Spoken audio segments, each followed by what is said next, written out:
Então, pessoal, essa aula de hoje nós vamos falar sobre comportamento de grupo. Então, quando falamos em comportamento de grupo, dentro das organizações, tudo bem? Então, a primeira coisa que vem à nossa cabeça, ao nosso pensamento, é a palavra grupo, né? O que significa grupo? Então, eu faço uma pequena inferência, né?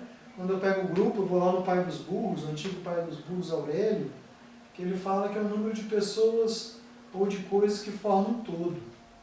Pequena associação, conjunto de palavras subordinadas a um núcleo e que forma um constituinte da frase. Né? Em álgebra moderna, conjunto de elementos da mesma natureza que contém com cada elemento o seu inverso e com cada grupo de elementos a sua resultante. Grupo corpo, mentira, grupo multimídia, né, grupo organizacional. Então, quando eu falo em grupo, entendemos de uma forma geral conglomerado de pessoas, né? Então, vamos ver melhorar isso aí, vamos melhorar. Então, grupo não é só um aglomerado de pessoas. Né? Então, no âmbito organizacional, grupo é o quê? Sistema organizado de dois ou mais indivíduos interrelacionados. Então, a perspectiva de que os indivíduos se conhecem, se relacionam. Ou conjunto de pessoas cuja existência como conjunto faz sentido. E esse segundo fragmento, ela tem uma perspectiva interessante, porque ela denota uma ideia de que o comportamento do indivíduo influencia o comportamento do outro como uma sinergia. É algo que está relacionado a um fenômeno do grupo. E é importante a gente fazer essa inferência até para entendermos quantas e quantas vezes você tem um grupo coeso e um único elemento, uma única pessoa entra naquele grupo, ele consegue o quê? Desfragmentar o grupo.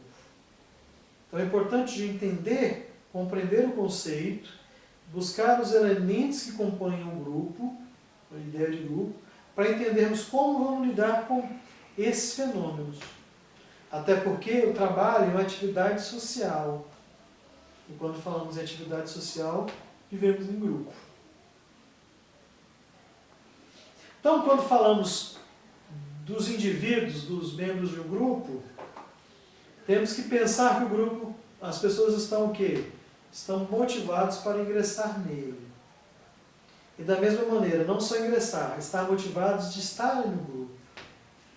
Então, abrindo parênteses, a melhor maneira de você ter um grupo coeso é que todos tenham o quê? Ações, atividades dentro daquele grupo. Beleza, pessoal? Fechou aspas. Percebe o grupo como unidade integrada de pessoas em interação. E nessa perspectiva, quando eu estou no grupo, estou motivado, eu vou colocar as minhas ideias, eu vou colocar os meus pensamentos, né? Eu vou querer participar do grupo. Então eu vou perceber a interatividade do grupo. E é interessante que quando falamos em grupo, nós não podemos esquecer que existem grupos em diferentes ambientes. E nós falamos basicamente em dois ambientes. O grupo no ambiente físico, e hoje não podemos falar do que, gente? Desse grupo que nós estamos agora, que é o ambiente virtual. Quantos e quantos grupos nós participamos, nós fazemos parte, de forma que virtual, dentro desse ambiente virtual. Então não podemos deixar de ver essa correlação. Onde o grupo existe? Né? E aí, quem tem o WhatsApp, que é hoje a maior de todos o que meios de mídias de grupo, a gente percebe que quando a gente tem um grupo, um WhatsApp, aquele que menos participa é aquele que geralmente é o que mais rápido sair do grupo. Né? Por quê? Até porque contribui de modos diversos os processos grupais.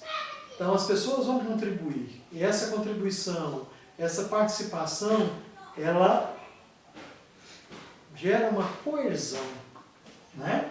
E com essa coesão também ela se baseia em quê, gente? Na concordância e na discordância. Então concordam e discordam através de várias formas de interação.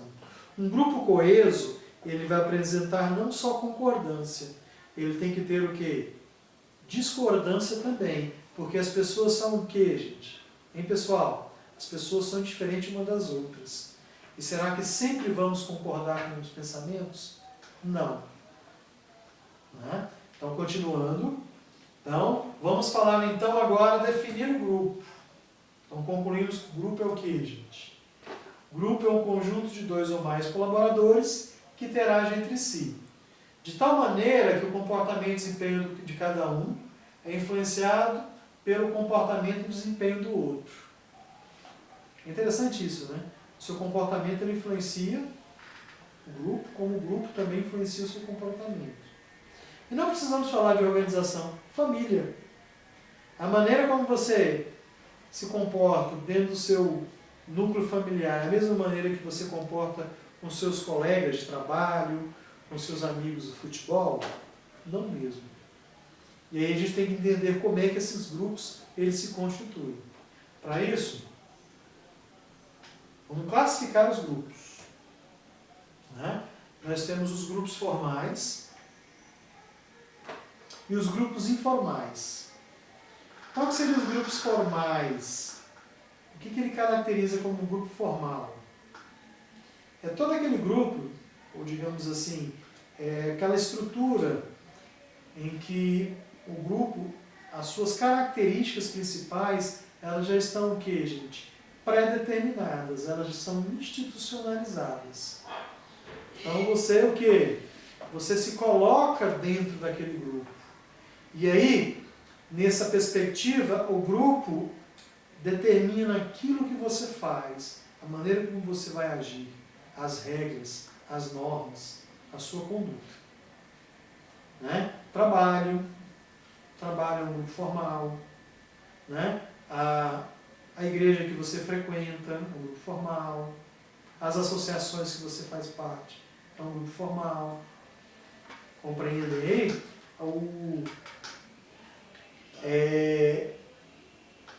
Grêmio, o sindicato. Né? Nessa perspectiva, é interessante que o grupo formal ele vai se institucionalizar, ou seja, ele vai se enquadrar às regras, às normas, às limitações do grupo. Então, para isso, nós vamos trabalhar 4 tipos de grupos. Temos grupos formais, em uma organização.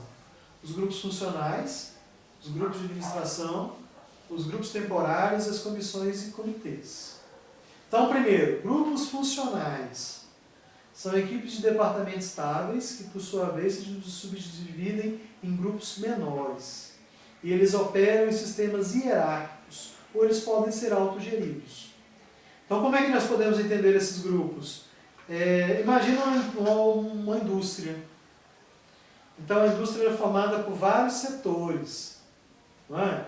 Tem várias áreas. Tem a área comercial, tem a área A área de vendas, tem a recepção, tem a área de beneficiamento de matéria-prima, tem a área de produção, a área de logística, a área de transporte, a área de manutenção, o RH.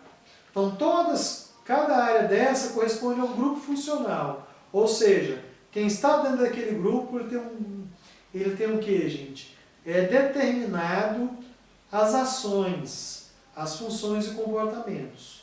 Então, quem trabalha na área comercial da empresa, da organização, ele vai ter ações diferentes de quem trabalha na área de produção, e vice-versa.